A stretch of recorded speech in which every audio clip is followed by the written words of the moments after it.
લોકશાહીના પર્વમાં સૌરાષ્ટ્રના હૃદય સમાન રાજકોટવાસીઓના આશીર્વાદથી ભારતીય જનતા પાર્ટી એ બહુમતી તરફ આગળ વધી રહી છે। ત્યારે ભારતીય જનતા પાર્ટી અને ભારતીય જનતા પાર્ટીના ઉમેદવાર બંનેને અભિનંદન પાઠવું છું। આપ સૌ એના સાક્ષી છો। આ રાજકોટનું રણ મેદાન એ સાંસદ બનવાની હરીફાઈ નથી। રાજકોટની લડાઈ કોઈ વ્યક્તિથી વ્યક્તિ વિરુદ્ધની લડાઈ નથી, કોઈ પાર્ટીથી પાર્ટી વિરુદ્ધની લડાઈ નથી। રાજકોટનું રણ મેદાન એ સંવિધાનને બચાવવાની, સંવિધાનિક અધિકારોને આગળ ધપાવવાની અને સત્તામાં બેઠેલા લોકોના અહંકારને ઓગાળવા માટેની લડાઈ હતી। મને લાગે છે કે ક્યાંય સ્વાર્થ અને ભયની દીવાર વચ્ચે ગુલામ બનાવેલા ગુજરાતની અંદર સામાન્ય માણસને ક્યાંય ડરાવવામાં, ક્યાંય ધમકાવવામાં, ક્યાંય ભરમાવવામાં ભારતીય જનતા પાર્ટી સફળ થઈ છે। પણ સફળતા માટે એને અભિનંદન। હું હંમેશા કહેતો આવ્યો છું કે આ 2024ની ચૂંટણીઓએ 2004નું પુનરાવર્તન કરવા તરફ કદાચ આગળ વધી રહી છે અને જે સમગ્ર દેશમાં રુઝાન સામે આવી રહ્યા છે એ મુજબ હજુ પણ હું આશાવાદી છું કે આ દેશના લોકો એ સત્તા પરિવર્તન કરવા માટે આદેશ આપ્યો છે અને દેશમાં ક્યાંય મંદીને હરાવવા, મોંઘવારીને હરાવવા, બેરોજગારીને હરાવવા, અત્યાચાર અને ભ્રષ્ટાચારને હરાવવા માટે થઈને દેશના લોકો એ સત્તા પરિવર્તન માટે આશીર્વાદ આપશે। ઇન્ડિયા ગઠબંધનની સરકાર બનશે।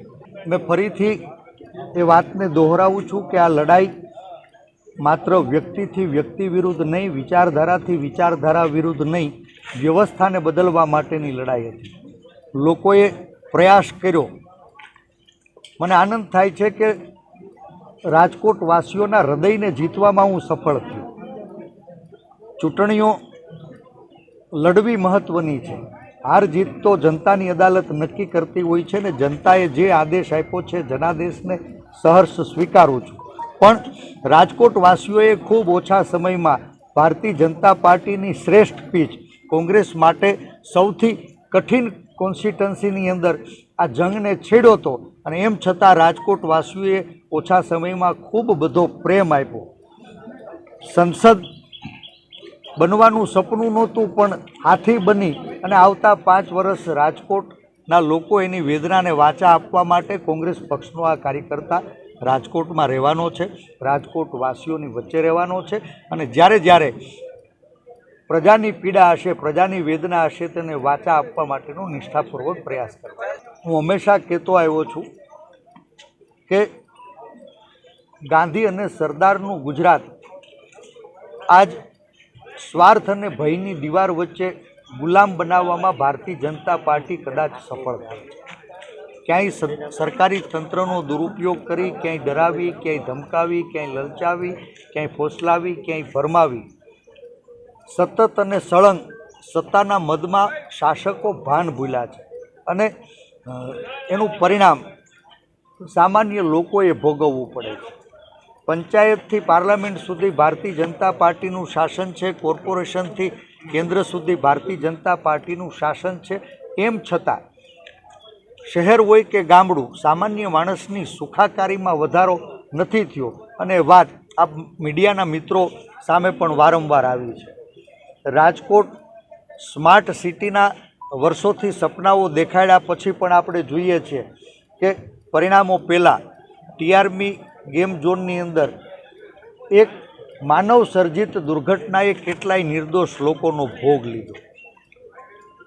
આ ચૂંટણીમાં કદાચ પરિણામ મેળવવામાં સફળ થાય કે કેમ એ તો આખરી પરિણામો કહેશે, પણ રાજકોટના હૃદય ઉપર જે ઘાવ પડ્યો છે એ ઘાવને બુઝાવવા માટે, જે પીડિત પરિવારો છે એને ન્યાય આપવા માટે પરિણામ સુધી અમે આ લડાઈને ચોક્કસ આગળ વધારીએ। ભારતીય જનતા પાર્ટી હંમેશા વર્ગ વિગ્રહની આગ વચ્ચે રાજકીય રોટલા શેકવાનો પ્રયાસ કરે છે અને ક્યાંક વર્ગ વિગ્રહની નો પલીતો ચાપી અને રાજકીય રોટલા શેકવામાં કદાચ એ સફળ થશે।